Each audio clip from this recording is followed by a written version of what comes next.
João capítulo 1, versos 1 a 14.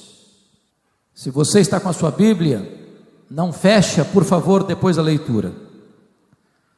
O apóstolo João diz assim: no princípio era o Verbo, e o Verbo estava com Deus, e o Verbo era Deus. Ele estava no princípio com Deus. Todas as coisas foram feitas por intermédio dele, e sem ele nada do que foi feito se fez. A vida estava nele, e a vida era a luz dos homens. A luz resplandece nas trevas, e as trevas não prevaleceram contra ela. Houve um homem enviado por Deus, cujo nome era João.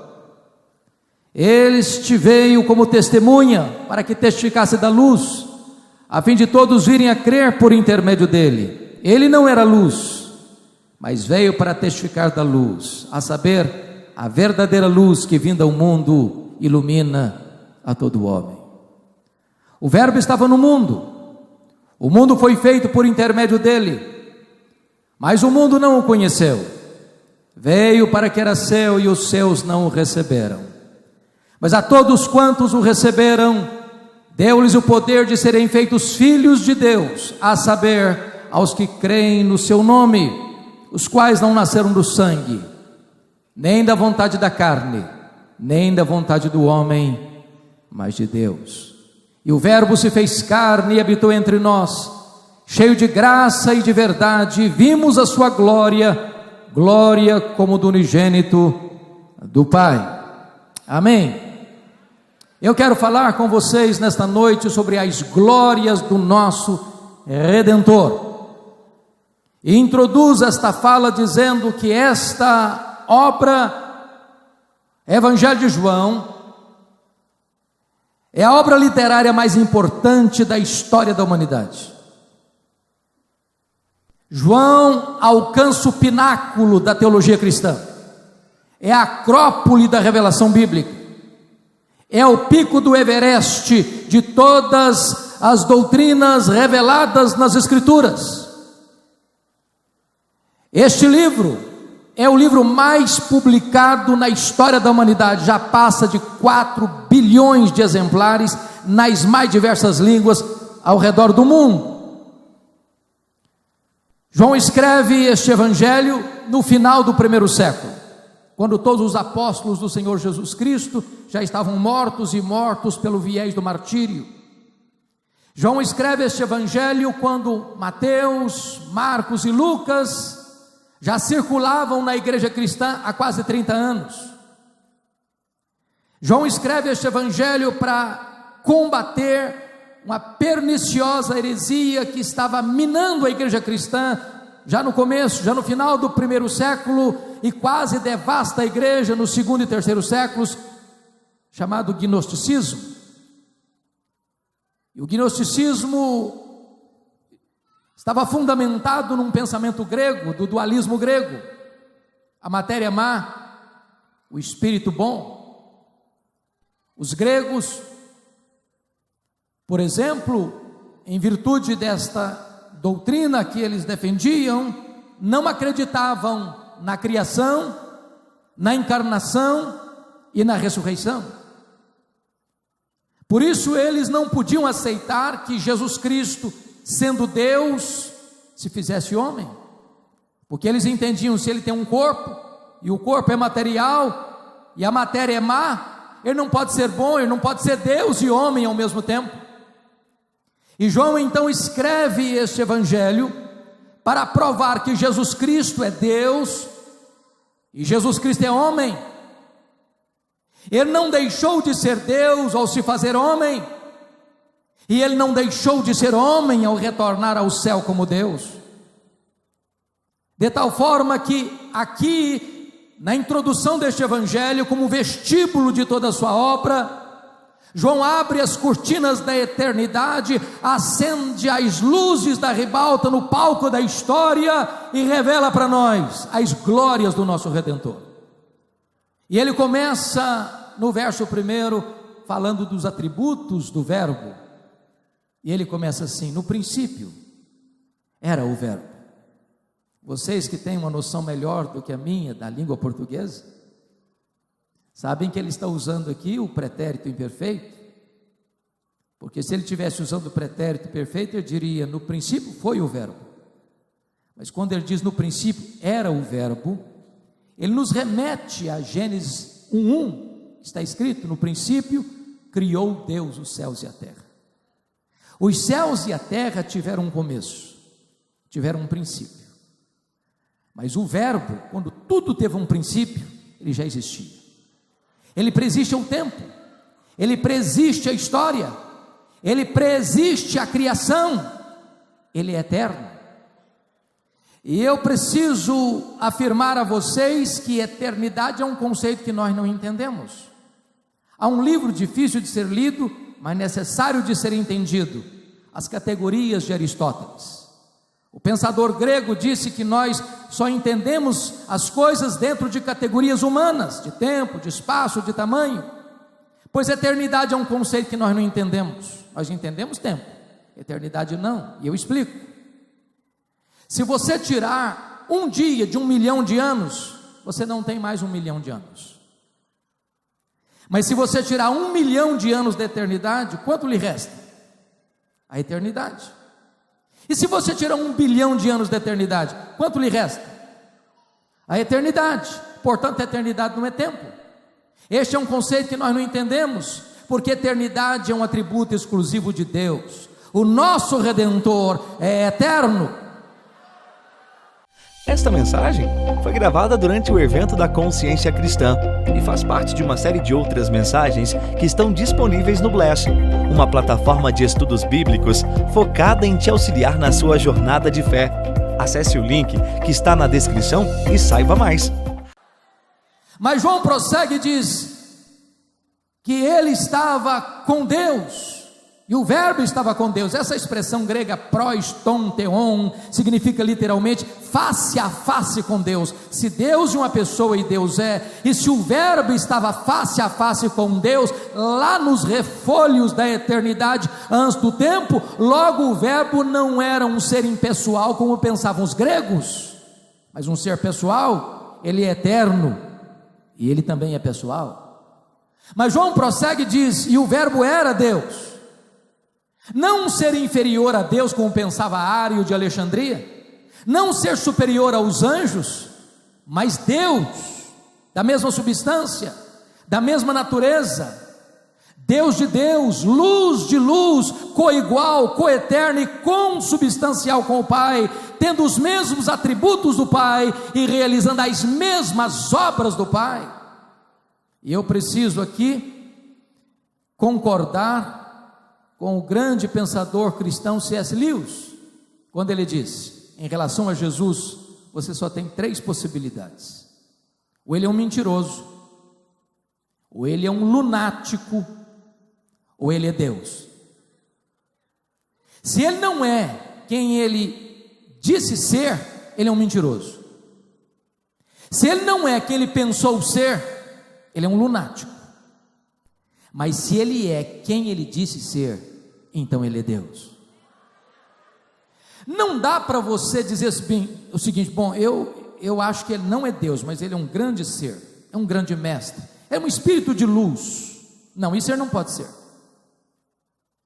porque alguém que mente sobre a sua própria identidade não pode ser um mestre moral. Alguém que mente sobre a sua própria identidade não pode ser um espírito iluminado. Resta-lhe apenas uma opção: ele é Deus, verdadeiramente Deus, tendo os mesmos atributos, realizando as mesmas obras. João avança e diz no verso 2: ele estava no princípio com Deus. Que princípio? No princípio criou Deus os céus e a terra. Ele estava lá, não passivamente, ele estava lá ativamente como agente da criação, porque o verso 3 diz: todas as coisas foram feitas por intermédio dele, e sem ele nada do que foi feito se fez. E aqui temos alguns pressupostos. Primeiro, então a matéria não é eterna, como pensavam os gregos. A matéria foi criada. Segundo, A ideia de geração espontânea não logra êxito. Em outras palavras, esse mundo não surgiu espontaneamente. Desculpem da expressão, o universo não pariu a si mesmo. O universo foi criado, e criado por Deus. Terceiro, o universo não é resultado de uma explosão cósmica,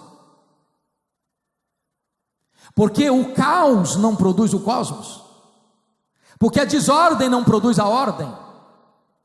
Seria mais fácil eu jogar 1 bilhão de letras para o espaço e elas caíssem como uma grande enciclopédia, do que acreditar que uma explosão produziu esse universo tão vasto, tão colossal, tão extraordinário, com leis tão precisas, com movimentos tão cirúrgicos.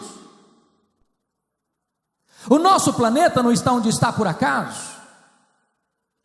Se nós estivéssemos mais longe do céu, nós morreríamos congelados. Se nós estivéssemos mais do sol, nós morreríamos congelados. Se nós estivéssemos mais perto do sol, nós morreríamos queimados. Se a lua não estivesse exatamente onde está, não haveria o fenômeno das marés. E se não houvesse o fenômeno das marés, as nossas praias se encheriam de lixo e a vida seria impossível na terra. Não, o mundo não é produto do acaso. O mundo é obra da criação de Deus. Quarto lugar, o universo não é produto de uma evolução de milhões e milhões de anos. Vocês sabem que desde o ano 1859, quando Charles Darwin publicou o livro As Origens das Espécies em Londres, que foi esgotado no dia da primeira edição, é que a teoria da evolução tem sido ensinada como uma verdade científica, e é digno de nota que não é uma verdade científica, é uma teoria. A verdade fundamental das Escrituras é que todas as coisas foram feitas por intermédio dele, e sem ele, nada do que foi feito se fez. Eu gostaria que você pudesse pensar comigo sobre o que o profeta Isaías, 700 anos antes de Jesus nascer, falando do Messias, falando do servo, falando de Jesus, falando da sua majestade, ele diz que ele é aquele que mede as águas na concha da sua mão. Pense comigo no Pacífico, no Atlântico, no Índico, no Mediterrâneo. Ele mede as águas na concha da sua mão. Vá um dia ao Atlântico aqui, tente esvaziá-lo com um baldinho, veja quanto tempo você vai levar. Ele mede o pó das montanhas em balança de precisão, como se estivesse pesando partículas de ouro. Ele mede os céus a palmos. Ele espalha as estrelas no firmamento, e por ser forte em força e grande em poder, quando as chama, nenhuma delas vem a faltar.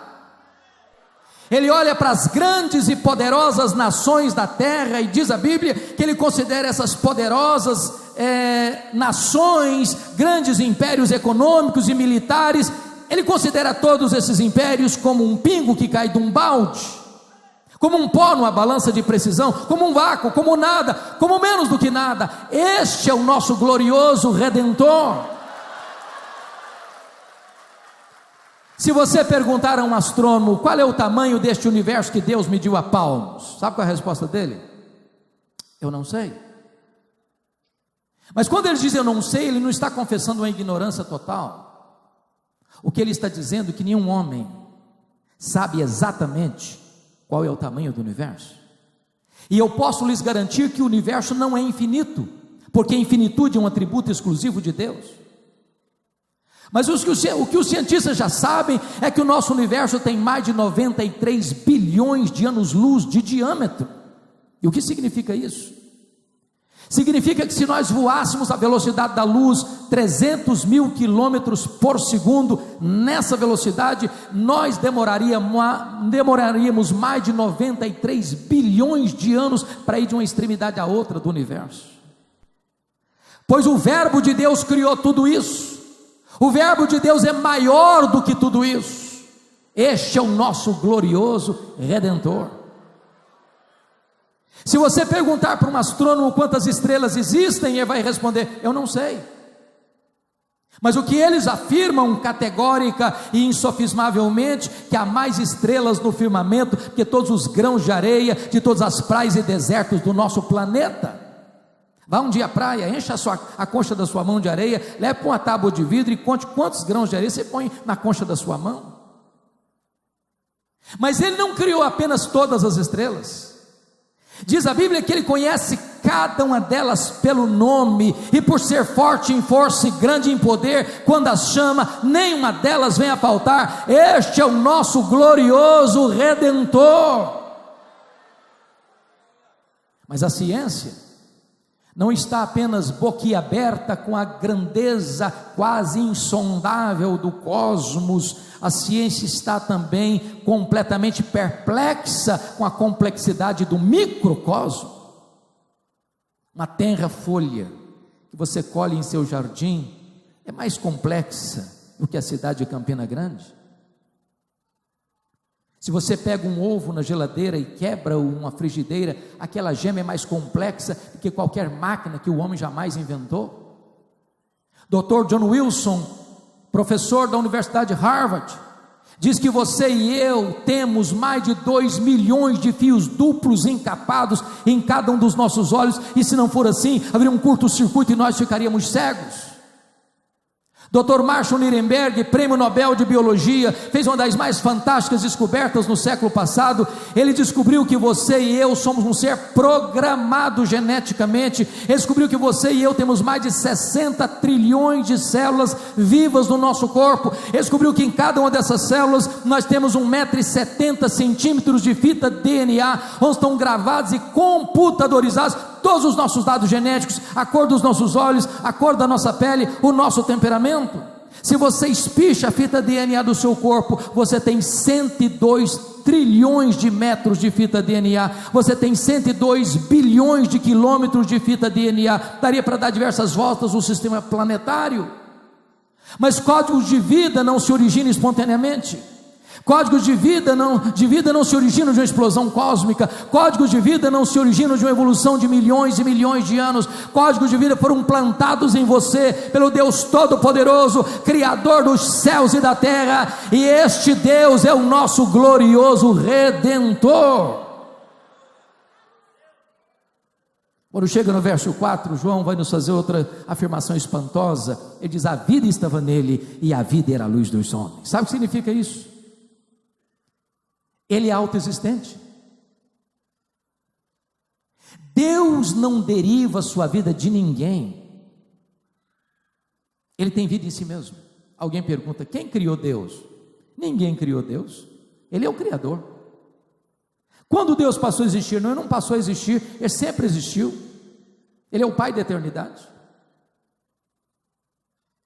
Deus não precisava criar o universo para ser Deus. Ele já o era antes da fundação do mundo, pelo desdobrar da eternidade. Deus não precisava ter criado você e a mim para resolver o seu problema de solidão. Ele não era um ser solitário, ele tinha plena harmonia na sua relação intratrinitariana. Tudo que existe, anjos, homens, animais, tudo que há no universo, recebeu vida dele. Não há vida biológica, não há vida física, não há vida espiritual, a não ser nele. Ele é a fonte da vida e só ele pode dar a vida. A vida estava nele e a vida é a luz dos homens. Ele é a luz e a luz resplandece nas trevas e as trevas não podem prevalecer contra ela. A luz chega, as trevas precisam ir embora. A luz chega e as trevas são derrotadas. Treva é sinônimo de pecado, de sujeira, de ignorância, de maldade, de violência, de promiscuidade. E onde Jesus Cristo chega, as cadeias se rompem. Onde Jesus Cristo chega, a cegueira espiritual desaparece. Onde Jesus Cristo chega, raia o conhecimento, o entendimento, a santidade, a pureza, a vida, a salvação. Este é o nosso glorioso Redentor. Depois que João nos apresenta os atributos de Jesus, do Verbo e as obras dele, agora João vai nos apresentar o seu precursor, no versículo 6, ele diz: houve um homem enviado por Deus, cujo nome era João. É curioso, meus amados, porque tem 400 anos de silêncio profético. Lá estava o templo, lá estão as festas, lá estavam os cultos, lá estavam as cerimônias, lá estavam os sacrifícios. mas não estava lá a palavra de Deus. Havia um silêncio. Quando Deus rompe esse silêncio, 400 anos depois, a palavra de Deus não veio no palácio de Tibério César, nem no palácio de Pôncio Pilatos, nem no palácio de Herodes Antipas, nem mesmo no sinédrio judaico, nem mesmo no templo de Jerusalém. A palavra de Deus veio a João no deserto da Judéia, um lugar cáustico, de pedras, montes e vales. E diz a Bíblia que quando Deus envia João, envia-o com uma missão específica. Diz o versículo 7, que ele veio como testemunha para que testificasse a respeito da luz, a fim de todos virem a crer por intermédio dele. E diz a Bíblia que as multidões vinham, desabalados de Jerusalém, da Judéia, das vilas, das cidades, das circunvizinhanças do Jordão, e entre essas multidões estavam os escribas, estavam os fariseus, estavam os saduceus, estavam os coletores de impostos, estavam os soldados. E diz a Bíblia que João prega para eles sobre arrependimento, para remissão de pecados. E diz a Escritura que quando João alcança um sucesso tão estupendo, do meio da multidão surge um burburinho, perigoso, sutil, como o sibilo da serpente. E a ideia era esta: com tanto sucesso, com um resultado tão esplêndido, será que porventura não é ele, o Cristo?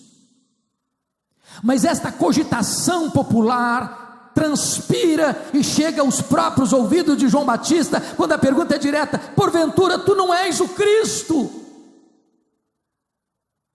E aqui está uma lição para você e para mim: nunca queira ser o que Deus nunca determinou que você fosse.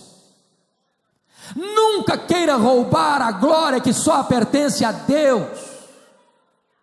Ele poderia ter pensado: bom, diante do meu sucesso, da minha fama, diante de tanta gente vindo ao meu encontro num deserto, quem sabe porventura sou eu mesmo.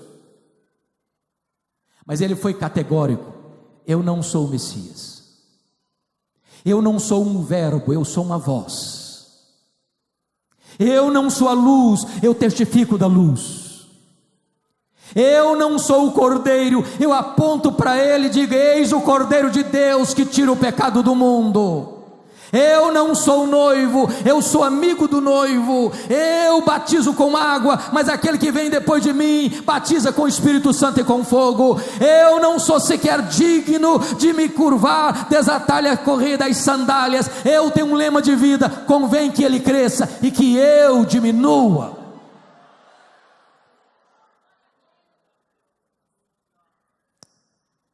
Mas notem comigo, que a partir do versículo 10, versículo 11, João trata de uma reação ao verbo, que é de rejeição. Confira o verso 10 comigo. O verbo estava no mundo, o mundo foi feito por intermédio dele, mas o mundo não o conheceu. A palavra cosmos aqui, mundo, tem 3 significados diferentes no único versículo. É por isso que a Bíblia precisa ser interpretada corretamente. Porque notem, o verbo estava no mundo, mundo físico, geográfico. O mundo foi feito por intermédio dele, o mundo material. O mundo não o conheceu, o mundo das pessoas.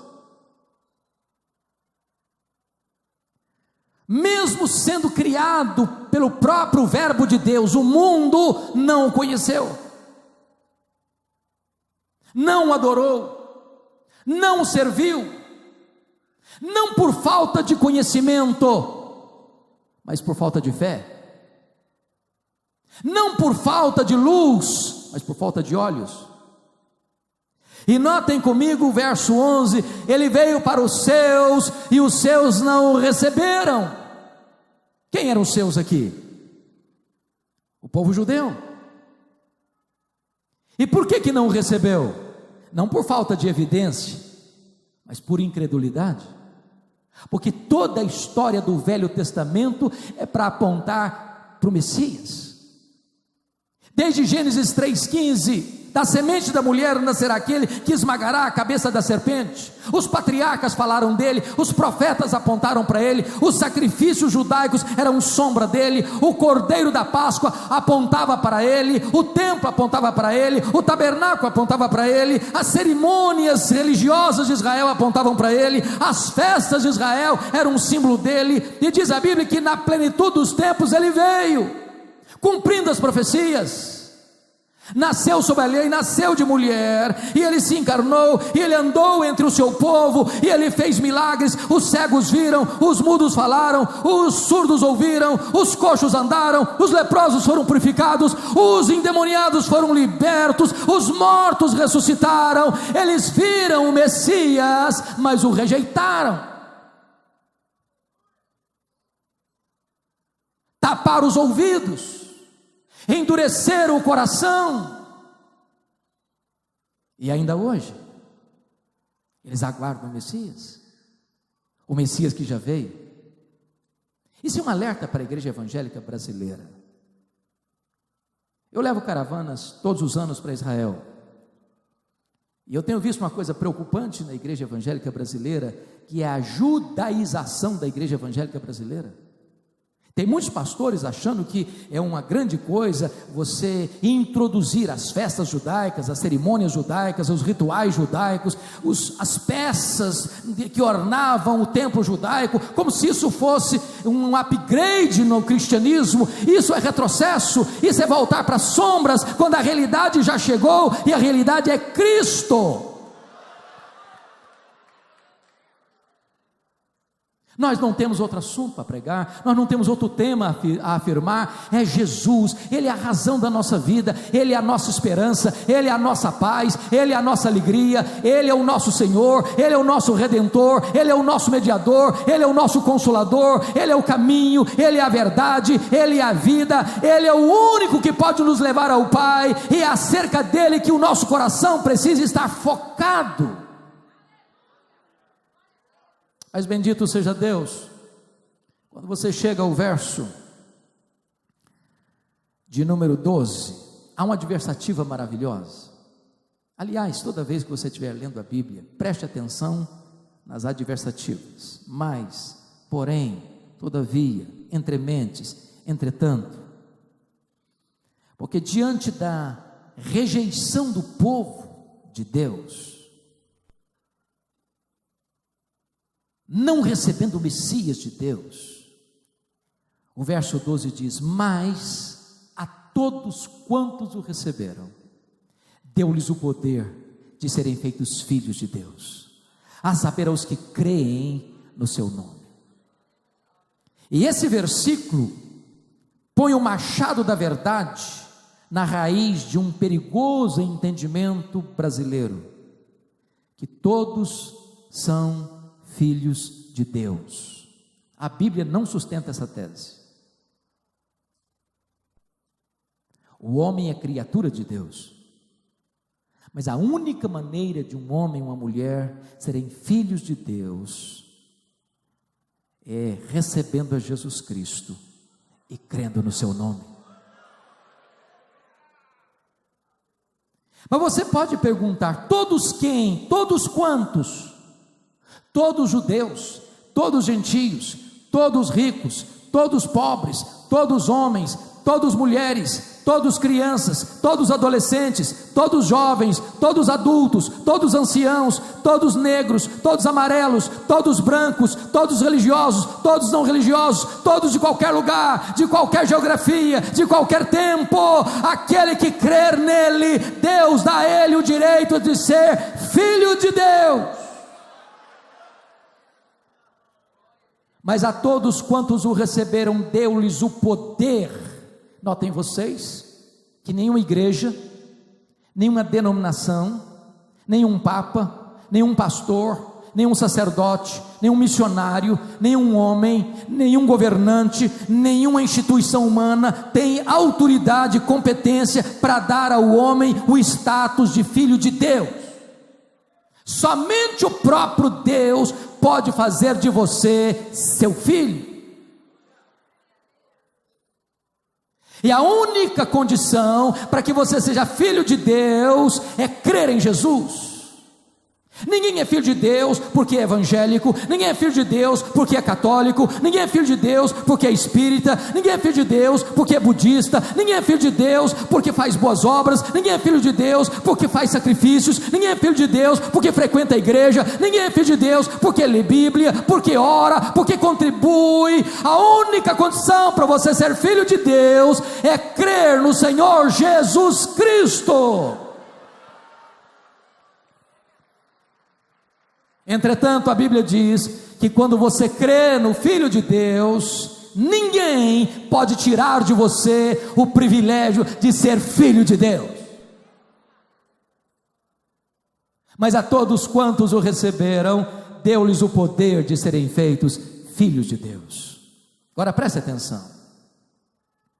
Há muitas pessoas que, embora tenham crido no Senhor Jesus, por uma deficiência de entendimento, ainda curtem uma autoestima achatada, um complexo de inferioridade, talvez manuseando caras ou outras revistas que mostram os ícones da fama e do sucesso, cobiçam, aspiram o lugar dessas pessoas. Mas eu quero dizer para você nesta noite, que não importa a cor da sua pele, não importa a casa que você mora, não importa o carro que você anda ou não anda, não importa a sua conta bancária, não importa as grifes que você veste, ou os restaurantes que você frequenta, ou os lugares que você conhece, se você é filho de Deus, corre em suas veias mais do que sangue azul, você é filho do Rei dos Reis e do Senhor dos Senhores. Não tem dinheiro, não tem prestígio, não tem posição social que se iguale ao glorioso privilégio de ser filho de Deus.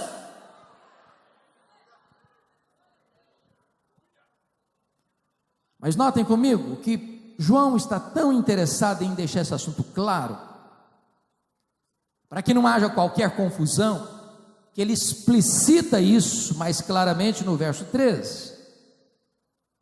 Os quais não nasceram do sangue, nem da vontade da carne, nem da vontade do homem, mas de Deus. O que significa isso? Os quais não nasceram do sangue, sabe o que significa? Ser filho de Deus não é algo hereditário. Ninguém é filho de Deus porque nasce numa família cristã,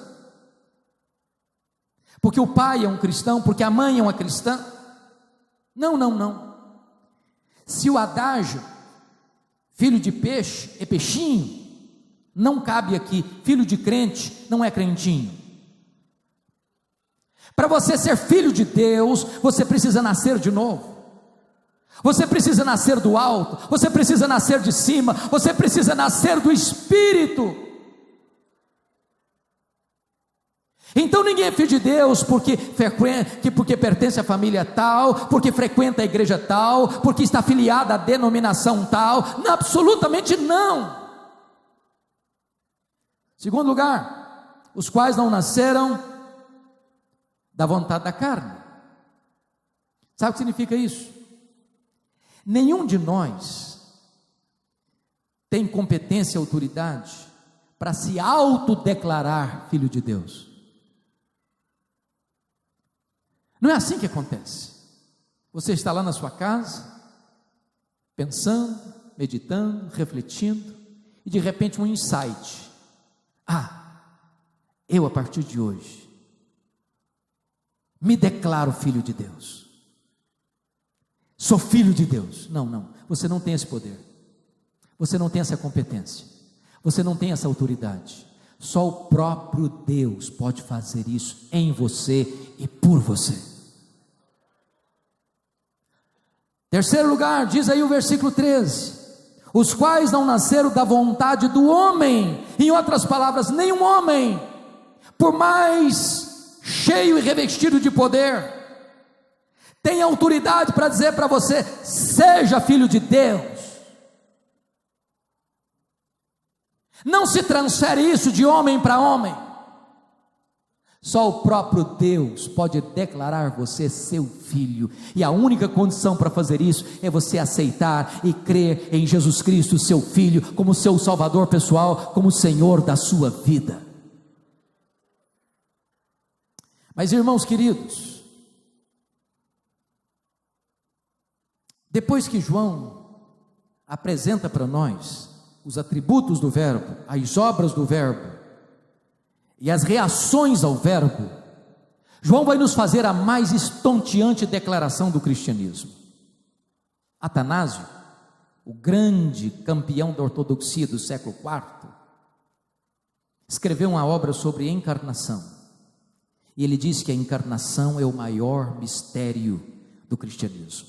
Se não, vejamos, olha o verso 14, e o Verbo se fez carne.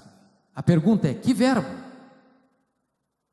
O verbo descrito até aqui, o verbo eterno, o verbo pessoal, o verbo divino, o verbo criador, o verbo autor da vida, o verbo que é a luz dos homens, o verbo que é o Salvador, o verbo que é imenso, que é infinito, que é eterno, que é imutável, que é onipotente, que é onipresente, que é onisciente, que é transcendente, que é soberano, que é maior do que tudo quanto Ele criou, que nem os céus dos céus pode contê-lo, se esvaziou, e se esvaziou, a ponto de ser um zigoto, um embrião, um feto, um bebê, que nasceu de uma virgem, foi colocado numa manjedoura, e cresceu em sabedoria, estatura e graça, diante de Deus e dos homens. Aquela criança de Belém, é o Criador do universo.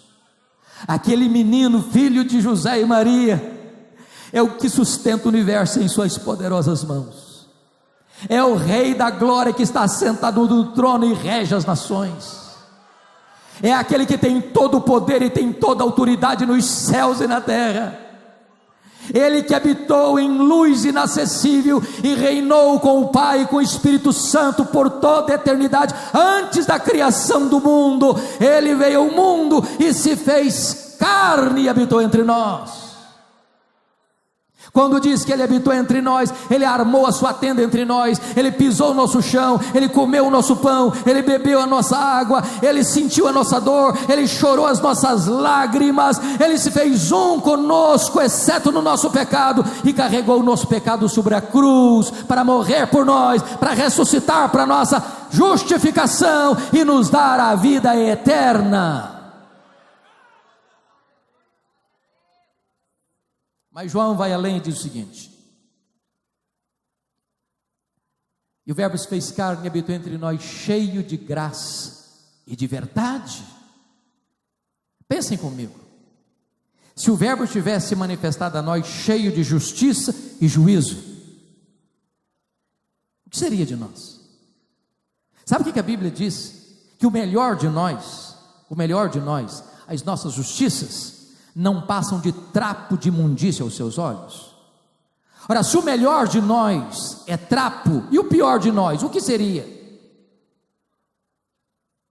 Se Ele viesse até nós cheio de justiça e juízo, nós estaríamos consumidos e condenados e destruídos. Nós estávamos sujos, nós estávamos condenados, nós estávamos depravados, nós estávamos arruinados, nós estávamos prisioneiros, nós estávamos na potestade de Satanás, na casa do valente, no império das trevas, fazendo a vontade da carne e dos pensamentos, e éramos por natureza filhos da ira, e Deus foi e nos amou e enviou o seu Filho, e Ele veio e nos pegou sujos, e nos pegou condenados, e nos pegou arruinados, e Ele nos lavou, e Ele nos purificou, e Ele nos transformou, e Ele nos regenerou, e Ele nos transformou, e Ele nos fez filhos de Deus. E João termina o seu raciocínio dizendo assim: e vimos a sua glória, glória como do unigênito do Pai. Eu acho que todos vocês sabem que glória não é um atributo de Deus, como é a santidade, a justiça, a misericórdia. Glória é um termo teológico que significa a somatória de todos os atributos de Deus no seu resplendor máximo. Quando um profeta de Deus era enviado no Velho Testamento, via de regra ele apontava um atributo de Deus. Por exemplo, Isaías veio para enfatizar a santidade de Deus, Amós veio para enfatizar a justiça de Deus, Oséias veio para enfatizar a misericórdia de Deus. Mas quando Jesus Cristo veio, ele não veio para falar da santidade ou da justiça ou da misericórdia apenas, ele veio para revelar Deus na sua plenitude, porque ele é a exata expressão do ser de Deus, ele é o resplendor da glória, nele habitou corporalmente toda a plenitude da divindade, ele é a exegese de Deus, ele é a expressão máxima do ser de Deus, ele é o próprio Deus em carne. Ele diz: quem me vê a mim, vê o Pai, porque eu e o Pai somos um. Você quer saber quem é Deus? Olhe para Jesus. Você quer saber quão poderoso é Deus? Olhe para Jesus. Você quer saber quão misericordioso é Deus? Olhe para Jesus. Ele veio revelar Deus para nós. Disse no começo que a tese de João neste evangelho, que é diferente dos outros três, que são chamados de sinóticos porque são parecidos, é provar uma tese. E qual era a tese de João neste evangelho a ser provada? Para combater a heresia dos gnósticos, é que Jesus Cristo é Deus. E se você ler este evangelho, você vai notar que João usou dois expedientes para provar sua tese. Primeiro expediente, ele seleciona neste evangelho 7 milagres, porque se ele é Deus, ele faz as obras de Deus, e 7 é o número da perfeição, e ele reúne neste evangelho 7 milagres, para provar que ele faz as mesmas obras de Deus, portanto ele é Deus. No capítulo 2, ele transforma água em vinho. No capítulo 4, ele cura o filho de um oficial. No capítulo 5, ele realiza o terceiro milagre, ele cura um paralítico em Betesda, 38 anos, paralítico, e ele é curado. Quarto lugar, no capítulo 6, ele multiplica pães e peixes para uma multidão. Quinto lugar, no capítulo 6, ele anda sobre o mar da Galileia. Sexto milagre, capítulo 9, ele cura um cego de nascença. Sétimo milagre, capítulo 11, ele ressuscita Lázaro, seu maior milagre público. Se ele realiza as obras de Deus, João diz, então ele é Deus. Mas em segundo lugar, João usa um outro expediente para provar sua tese. João seleciona 7 declarações de Jesus: eu sou. Porque eu sou é o nome que Deus revelou de si mesmo a Moisés no Sinai. É o nome sagrado de Deus, é o Yahvé ou Javé, de onde vem a palavra Jeová. Portanto, Jesus é o Jeová do Velho Testamento. Ele não apenas realiza as obras de Deus, mas ele tem os atributos de Deus. E lá no capítulo 6, 35, Jesus diz assim: eu sou o pão da vida. Lá em João 8, 12, ele diz: eu sou a luz do mundo.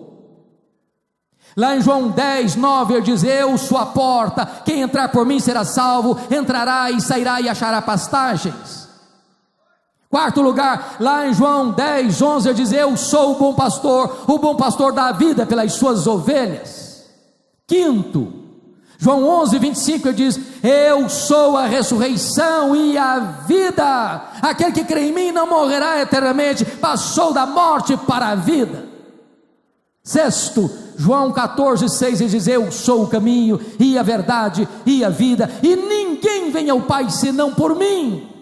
Sétimo, João 15, 1, ele diz: eu sou a videira verdadeira e o meu Pai é o agricultor, ele é o grande eu sou, portanto ele é Deus.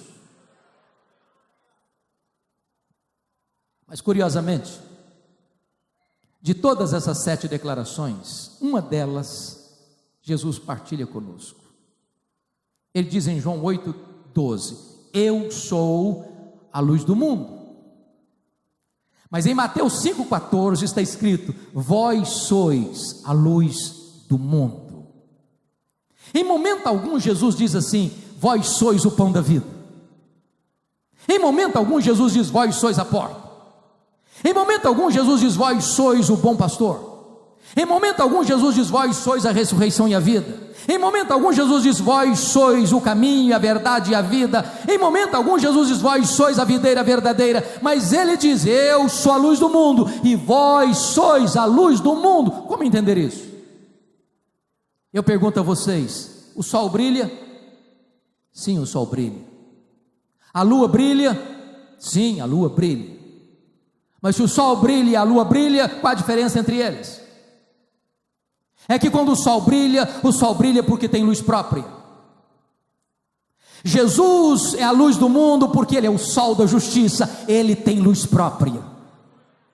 Mas a lua brilha no momento e só no momento em que ela reflete a luz do sol. Ela não tem luz própria. Portanto, você e eu não somos luz do mundo como Jesus o é. Jesus é luz do mundo porque ele tem luz própria, porque ele é o sol da justiça. Mas você e eu só somos luz do mundo na medida em que nós refletimos a glória e a luz de Jesus no mundo.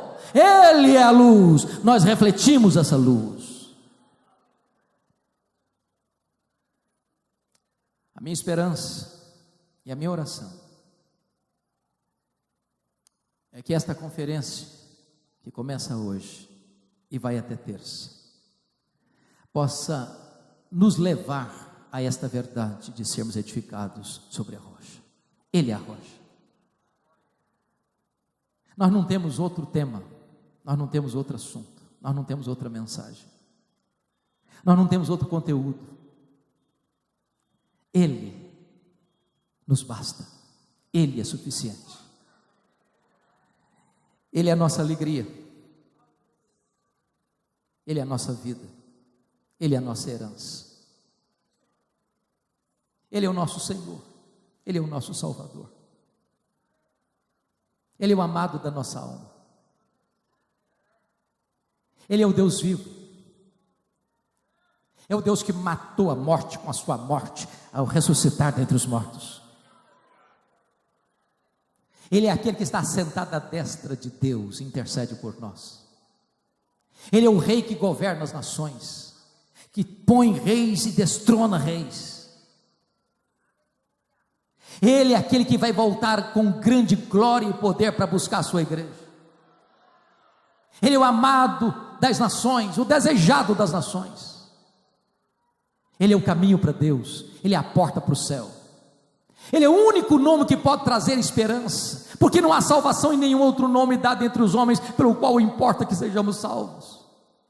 Não há outro caminho para Deus a não ser Ele, não há outra porta para o céu a não ser Ele, não há outro Salvador a não ser Ele, não há outro mediador entre Deus e os homens a não ser Ele, não há outra esperança para a humanidade a não ser Ele. Ele é a razão da nossa vida, Ele é o nosso glorioso Redentor. Portanto, a Ele a honra, a glória e o louvor, agora e pelos séculos eternos.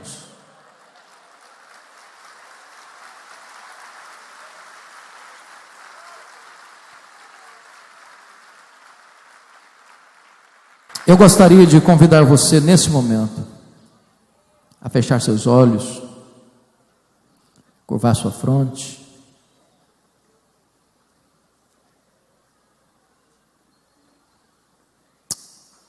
e a pensar numa única questão: se Jesus Cristo é quem Ele disse ser, o que é que eu preciso fazer? Que atitude tomar?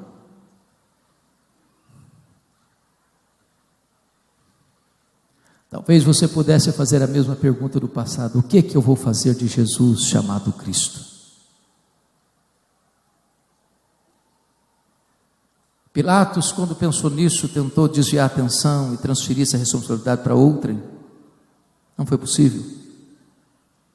Sua mãe não pode tomar essa decisão por você, seu pai não pode tomar essa decisão por você. Essa é uma decisão pessoal, intransferível.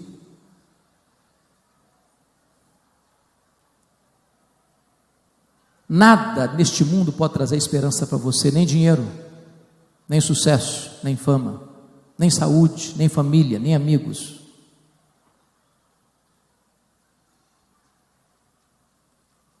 O seu dinheiro só pode levar você até a sepultura, daí para frente ele não vai com você mais.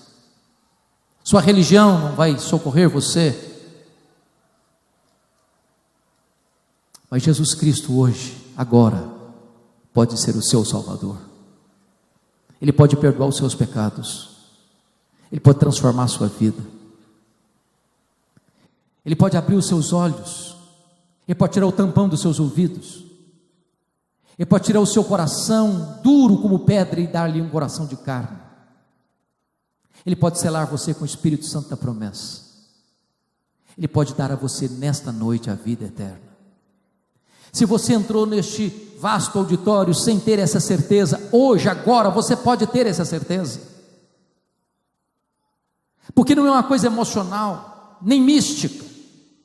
Basta você crer, confiar. E ele diz: em verdade vos digo, quem crê em mim tem a vida eterna. Não terá, não teve, tem a vida eterna.